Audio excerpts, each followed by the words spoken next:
ادای جمله ها از کلمات، مثلا مجری میاد پشت تریبون میگه حول حالنا، حول حالنا، درستش حالنا، یعنی عربیشو بلد نیست، درست تلفظ نمیکنه، میگه به بهانه میلاد امام عصر، به بهانه نه که بگی به فراخور، به مناسبت، به خجستگی، به میمنت، به فرخندگی، این همه کلمه‌های قشنگ فارسی داریم، این بهانه خیلی جایگاه درست نیست. یا میگه تقدیر رو تشکر میکنیم، تقدیر به معنی سرنوشته، درسته به معنی قدردانی هم هست، ولی ما برای قدردانی خیلی کلمات قشنگ‌تر داریم. خب میتونیم بگیم برای سپاس لوح سپاس تقدیم میکنیم، آیین سپاس برگزار میکنیم، آیین نکوداشت، چقدر کلمات قشنگ داریم. پس یه مجری، یه گوینده، یه خطیب تو هر شرایطی که بخواد صحبت کنه باید این اطلاعات عمومی اولیه داشته باشه، یه سطح نرمالی داشته باشم، بعد از اون در مورد رشته خودم میرم اطلاعات بیشتری کسب میکنم. اما مثلا بین مجری ها هم یه تفاوتایی هست، مثلا مجری که برای شبکه سلامت کار میکنه، مجری که برای شبکه نمیدونم متفاوت خبر کار میکنه، ورزشی کار میکنه، باید رشته خودش هم باشه. یه دفعه یه کلمه میاد که اینو تا حالا نشنیده، بعد تلفظش میکنه. دایره واژگان قبل از صحبت من جمع‌بندیش رو میگم بهتون. ببینید ما برای اینکه بخوایم همه اینها رو درست ادا کنیم باید دایره واژگان، یعنی حساب ارزیمون پر باشه، ذخیره ارزیمون زیاد باشه، حسابمون پر و پیمون باشه. چجوری؟ دایره واژگانمون رو گسترده می‌کنیم، یعنی ما کلمه بلد باشیم، به قدرت کلمه ها ایمان بیاریم، کلمه ها رو سرسری نگیریم، از کنارشون راحت نگذریم، از معنیشون، مفهومشون، اثرگذاریشون غافل نباشیم. کلمه ها خیلی مهمن. پس برای اینکه بتونیم این دایره رو گسترش بدیم، اولین، همیشگی‌ترین و مهمترین راه مطالعه است. مطالعه فقط این نیست که من کتاب خوب بخونم. یعنی میگم کتاب خوب بخونم.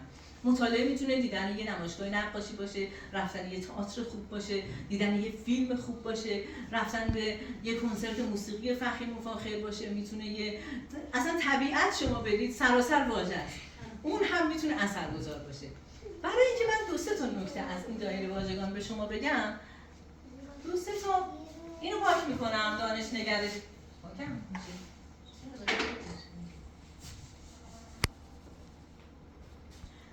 چون ما بیشتر کلماتمون، حالا نمیتونم بگم 50% یا بیشتر، کلمات عربی هستن و اجتناب ناپذیره، فعلا هم نمیتونیم به سرعت همه رو بذاریم کنار.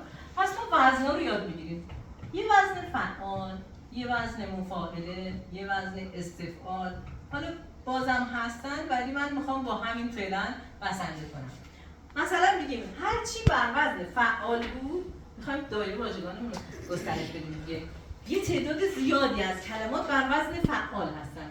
خلاق، رزاق، ستار، جبار، غفار. شما بگید مکار، نه من اینایی که گفتم همه صفات خداوند بودن، شما اسم شغل رو گفتید. دو حالته، هر چی بر وزن فعال باشه یا اسم شغله یا صفت ثبوتی خداوند. دو حالت داره. 120 تا شغل رو تو گروه براتون گذاشتم، بر وزن فعال بود.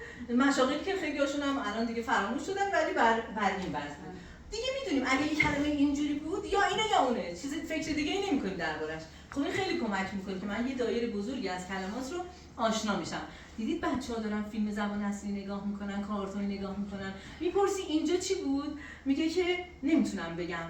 بعد میگه خب الان چی میشه؟ میتونه بگه. یعنی سناریو رو، داستان رو میتونه حدس بزنه، دریافت کلی داره، اما رو اون یک کلمه، رو اون جزئیات ریز نمیتونه نظر بده. در واقع تونسته کلیات رو دریافت کنه، اون یک کلمه رو نمیدونه. پس ما با این کار که وزنا رو یاد بگیریم و مفهوماشون رو یاد بگیریم، خیلی کمک میکنه که یک گستره بزرگتری از کلمات رو دریافت کنیم.